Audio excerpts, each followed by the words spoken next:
to the act, and the Trilateral Commission published a booklet called Beyond Interdependence. And the subtitle of their booklet was The Meshing of the World's Economy and the Earth's Ecology. That's everything. You mesh the world's ecology, the world's economy and the Earth's ecology, then all you've got left is the people, and of course you've controlled them by controlling the economy. This was co-authored by 3 individuals from the Trilateral Commission, a Canadian named McNeil, a man from Holland named Winsemius, and a man from Japan named Yakashiji.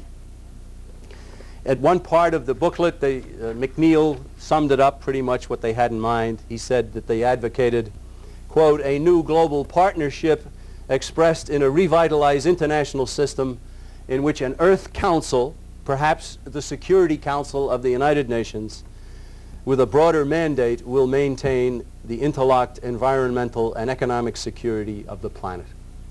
There it is. And so we see in the 70s, and we see throughout the 70s, and of course I could drag out some things from the 80s. We're up to 1991. But I want also to go back even farther than that. I want to go back farther in history. We go back to 1963, and we find that being suggested as far back as 1963. For in the summer of 1963, some Council on Foreign Relations insiders in the Kennedy administration convened a special study group of 15 individuals. And they met at a secret facility at a place called Iron Mountain in New York State. Their mission was to come up with alternatives that would provide the same social and political stabilizing function that war had provided. Substitute for war. 2.5 years later, they produced the findings. And one of their individuals was a man named John Kenneth Galbraith, who was a member of the Council on Foreign Relations, and he decided to release the document that they had produced. It was then published. It's called the Report from Iron Mountain. I have a copy, and I'm sorry I don't have it here to show it to you. I don't know that it's still available. I hope that it is. I think that it would be very instructive for people to read it. The Report from Iron Mountain proved to be an instant sensation, and it generated all kinds of public debate. Well, what did it say? It said that if we're going to substitute war, then such a threat will have to be invented. They actually said that. They said when it comes to postulating a credible substitute for war capable of directing human behavior patterns in behalf of social organizations, few options suggest themselves. And then they went on to talk about one exception might be the environmental pollution model if the danger to society it posed was genuinely imminent. Now this is 1963. These are brilliant individuals, a conspiracy of brilliant individuals who have as a goal ruling the planet, and certainly ruling the lives of all of you and myself included. I don't want that. I don't think you want that. That report said it may be that gross pollution of the environment can eventually replace the possibility of mass destruction by nuclear weapons as the principal apparent threat to the survival of the species. 1963.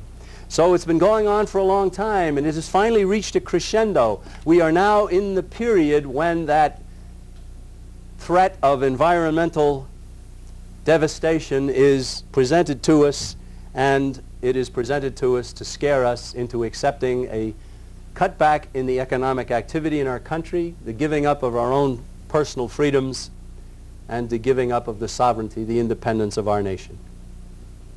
In June of 1992, all of the people promoting this kind of thing, or many of them certainly, gathered in Rio de Janeiro for the United Nations Conference on the Environment and Development.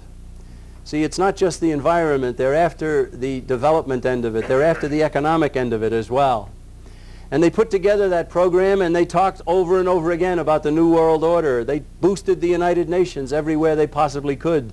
The entire conference was itself a United Nations conference. And they worked hard to get nations of the world to sign on to treaties here and there and everywhere.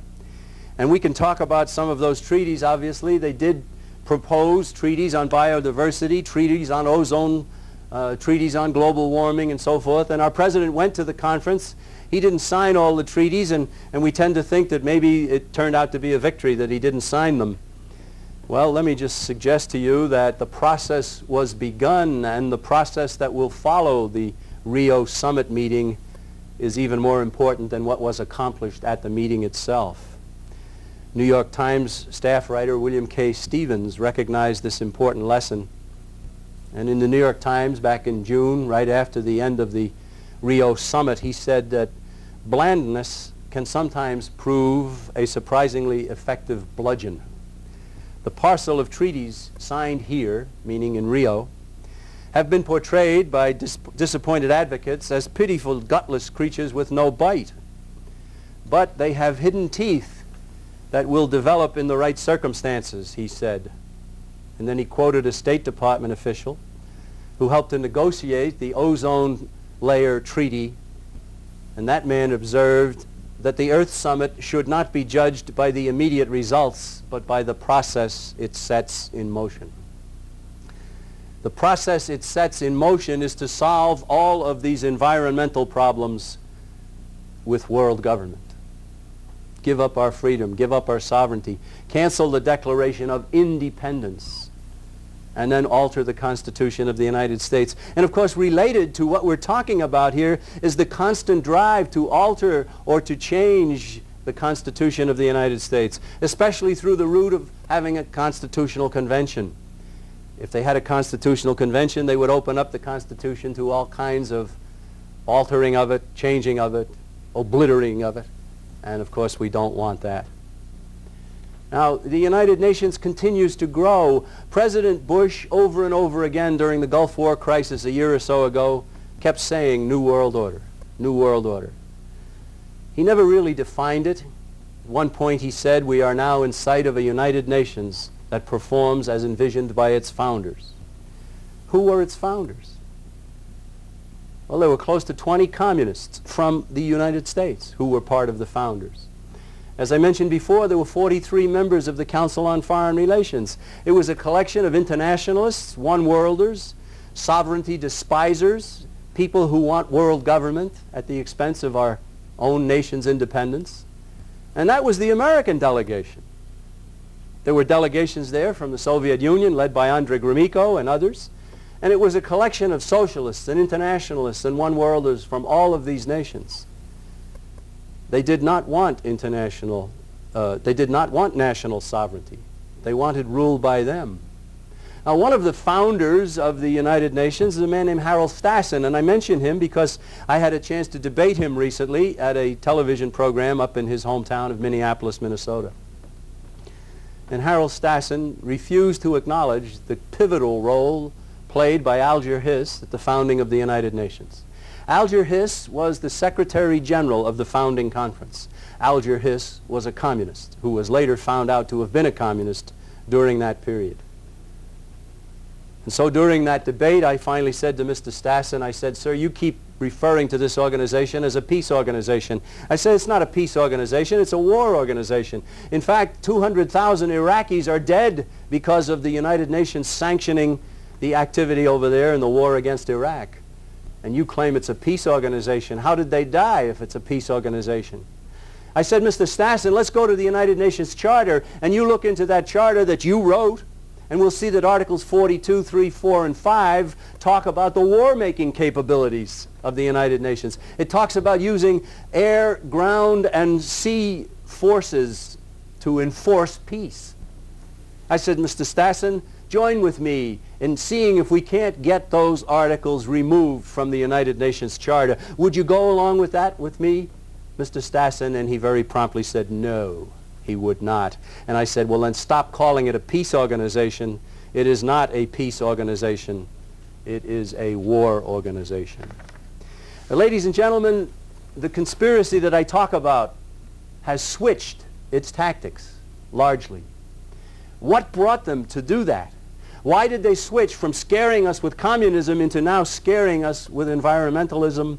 Obviously because the scare of communism was being shown to be a fraud, because those very same individuals were financing and building up the communists. And so now they have switched to the environmentalists.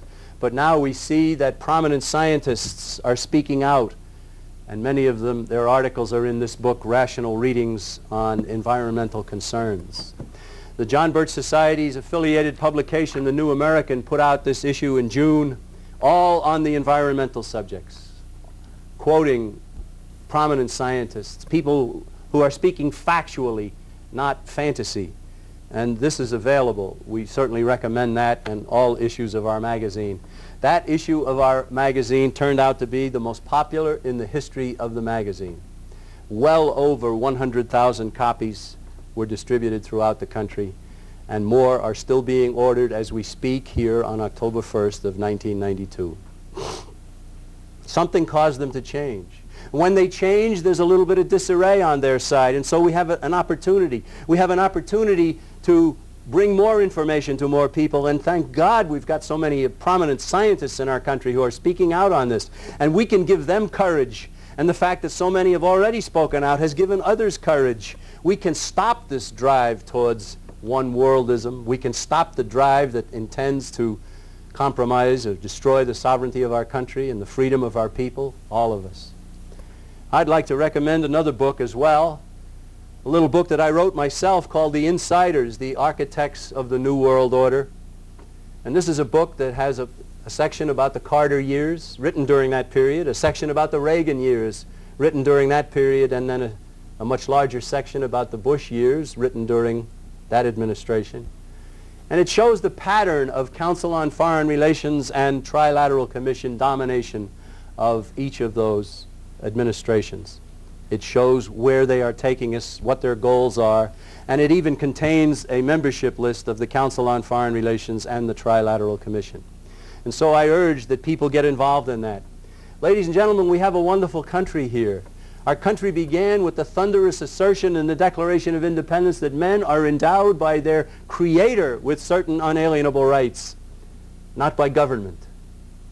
The United Nations does not recognize God. The United Nations says instead, in effect, that they give the rights. And when they give the rights, they retain the power to cancel them out of existence.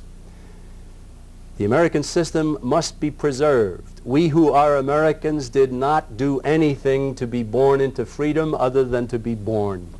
We did not fight for it. We did not earn it. We may have, some of us, gone off to battle to fight for it, but we did not establish it. We have an obligation to pass it on.